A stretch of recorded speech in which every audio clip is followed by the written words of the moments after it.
After this lecture, you will be able to understand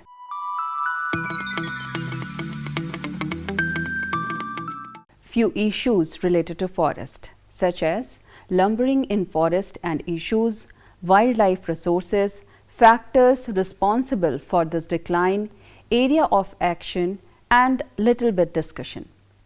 So, in this chapter, we shall discuss about the issues related to lumbering and their impact on the environment. We should realize that the method of lumbering undoubtedly influence the degradation and conservation of forest resources and wildlife. Human actions have destroyed not only the forest cover but also the dependent wildlife resources on a large scale. Therefore, it becomes imperative to recognize the problem and understand the steps that have been raised by international and national communities.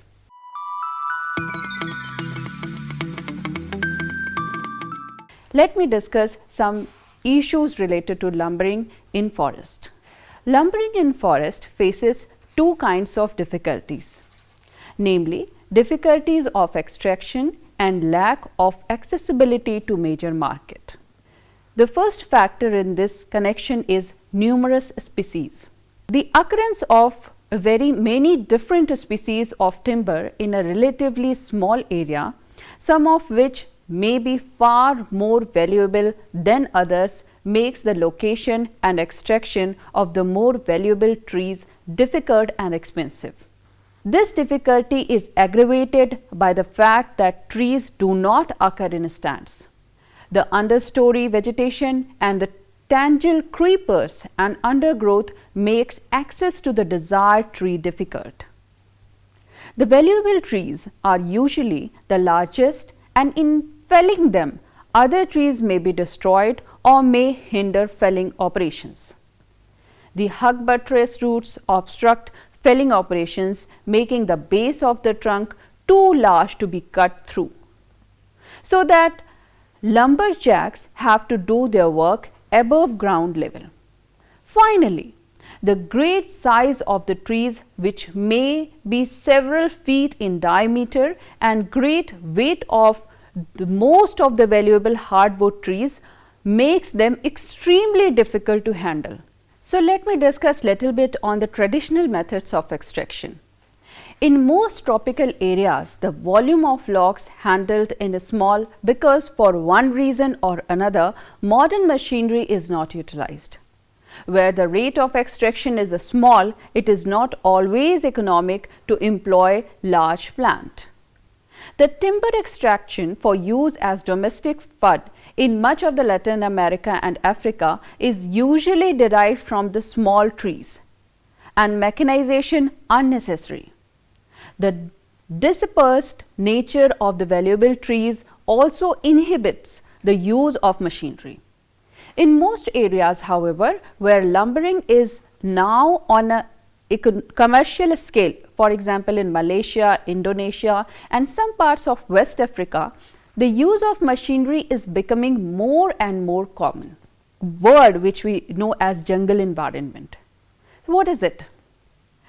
Not only are tropical cover to penetrate, but roads once built are maintained because of the rapid regrowth of the vegetation. Moreover, the jungle environment is far more hospitable. The damp, hot atmosphere, the presence of insect pests, and of a variety of wild animals such as tiger, elephants, as snakes, as well as the prevalence of a number of unpleasant tropical diseases, all discourages the exploitation of tropical forest. Now, another issue is less elastic demand for hardwood. While some of the tropical hardwood species are very valuable and are in demand for constructional purposes, or as cabinet woods, they are not in demand for pulp and paper making. As yet, pulp making with hardwood though possible is more difficult and expensive. Moreover, tropical hardwood compete with temperate hardwoods, which though in short supply are both more accessible and more easily extracted. This factor has deterred tropical forest exploitation in and the past. But nowadays, the overall growth in demand for timber is so great and the pressure on softwood is such that exploitation of tropical forest is becoming essential if world supply of constructional timber are to be maintained. Another factor which I would like to highlight here is non-replacement of species. The tropical hardwood trees are large and take long time to mature. Moreover, the pressing need is for softwoods which can be turned easily into pulp and paper. Thus, many areas cleared of their original forest have been replanted not with the original species but with pines and other fast growing softwoods. This in the long run will make the forest less valuable as the highly priced cabinet woods and durable constructional woods will be completely exhausted, and erosion is one among them. In tropical regions where the rainfall usually very heavy, as soon as the tree cover is removed or thinned, erosion rapidly takes place. This may impoverish the soil, preventing the re-establishment of the original species. Now let me highlight some issues related to shifting cultivation. As we all know that many forest areas in the tropics are rendered unsuitable for exploitation by the activities of shifting cultivators. These people may own the land so that it cannot be used for forestry or may encroach onto the state-owned land because of the population pressure. The forest may degenerate in terms of species because of the periodic burning or may be replaced by long grass or other useless vegetations. Another factor which in my previous lectures also I have highlighted a lot, that is the transportation. The heaviness of the logs and the impenetrability of the forest on the one hand and the generally underdeveloped nature of the areas in which they occur on the other hand combine to make the removal of felled logs difficult. The largest areas of tropical forest are in the underpopulated and remote Amazon and Zaire basins. The lack of communications, small labor supply and lack of a basic local market hinder development of such areas. It is notable that the best developed tropical forests are those in areas near the coast, such as Southeast Asia. Now let me discuss few issues related to access to markets.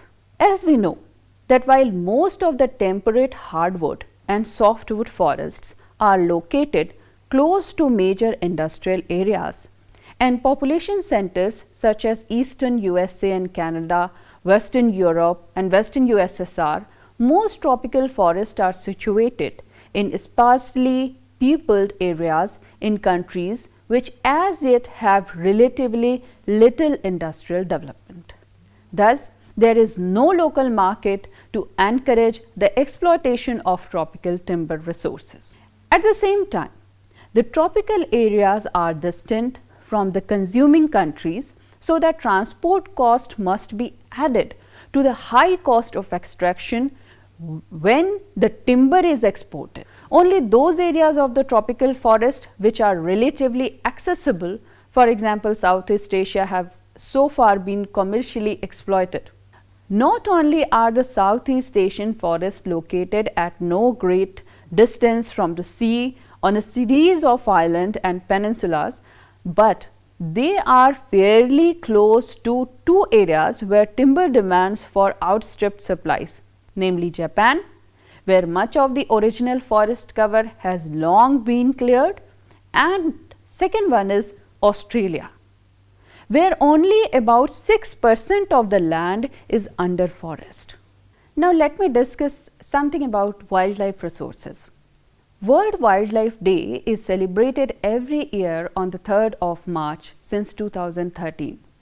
The date chosen coincides with the Convention of the International Trade in Endangered Species of the World, Flora and Fauna, which was signed in 1973. The UNGA's resolution also designated the cities secretariat as the facilitators for the globe observation of the special day for wildlife on the United Nations calendar. The theme was Sustaining All Life on Earth. This highlights the unique place of wild flora and fauna as essential component of the world's biodiversity. This year, the year 2020, which is known as the Biodiversity Super Year, the alliance with UN Sustainable Development Goals 1st, 12th, 14th and 15th and their wide-ranging commitments on elevating poverty, ensuring sustainable use of resources and on conserving life both on land and below water to halt biodiversity losses. So, you should know that how these components has been highlighted in the Sustainable Development Goals of UN. The first goal in this connection is Goal 1, as I mentioned, that is no poverty or poverty reduction. Goal 12th is responsible consumption and production. Goal 14th is life below water and goal 15th is life on land. I will quote a statement here in this connection that biodiversity refers to all the varieties of life that can be found on earth, whether it is plant, animal, fungi and microorganism, as well as to the communities that they form and the habitat in which they live.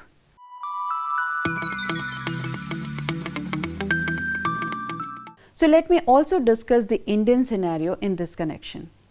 India has 2.4% of the global land share, about 8% of global biodiversity and around 16% of the global population.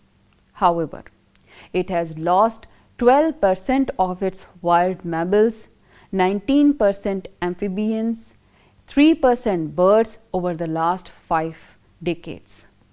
India's ecological footprint per person is less than 1.6 global hectare, but its high population size has made the gross footprints significantly high. Now, you may be aware of the word ecological footprint. What is this? It is the amount of the environment necessary to produce the goods and services necessary to support a particular lifestyle.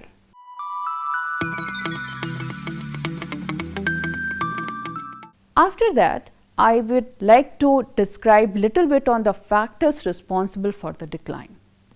What are the factors that since 1970 till now there is a continuous degradation in the biodiversity at global level? During the colonial period, due to expansion of the railways, agriculture, commercial and scientific forestry and mining activities, the greatest damage was inflicted on the Indian forest. Agriculture expansion continues to be one of the major causes of depletion of forest resources post-independence too. Loss of forest is also due to large-scale development projects like river valley projects, which caused clearing of more than 5,000 square kilometers of forest since 1951. Deforestation is also caused by mining, as in Buxa tiger reserves in West Bengal, which is seriously threatened by the ongoing dolomite mining. The greatest degrading factors behind the depletion of forest resources are grazing and fuel wood collections, according to many foresters and environmentalists. So, India's biodiversity has declined due to habitat destruction, hunting, poaching, overexploitation, environmental pollution, poisoning and forest fire. Environmental destruction is also due to unequal access, inequitable consumption of resources and differential sharing of responsibilities for environmental well-being.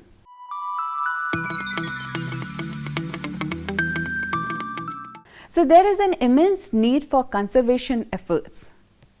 Because the health of nature is intimately linked to the health of humans, The emergence of new infectious diseases like COVID-19 tend to be related to the destruction of forest and wilderness. Healthy ecosystems are the foundation of today's global economies and societies, and the ones we aspire to build. As more and more species are drawn toward extinction, the very life support systems on which civilization depends are eroded. As per the World Economic Forum, biodiversity loss is a disturbing threat with few parallels like extreme weather events, climate change, severe economic inequality, etc.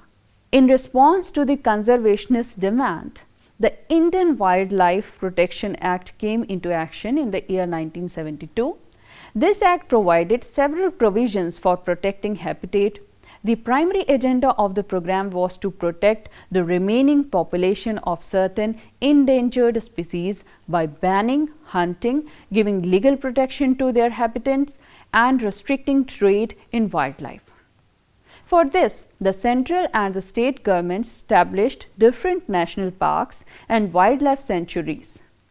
The central government has also come up with different projects for protecting specific animals which were gravely threatened, including the tiger, the one-horned rhinoceros, and others.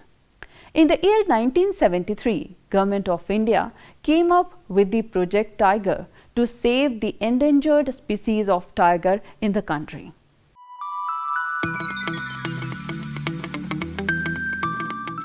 So, what are the areas of action? The first one is conservation reserves.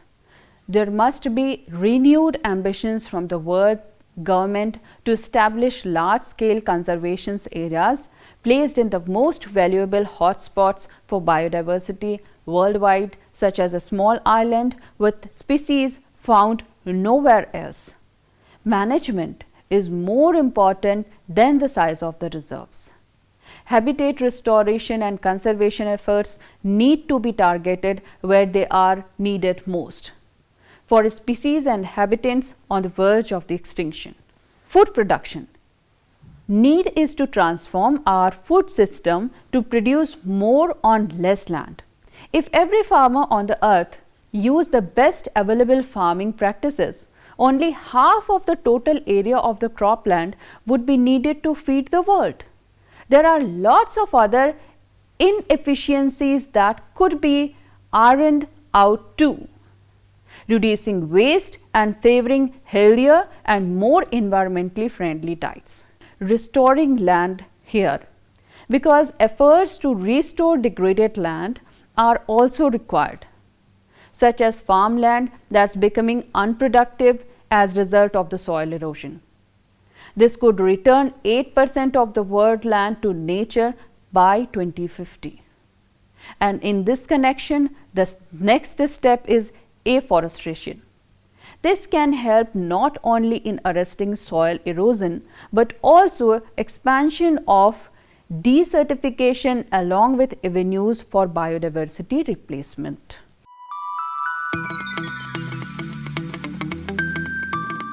So, discussions of the today's lecture helps us in understanding that forests have been very significant for the development of human civilization.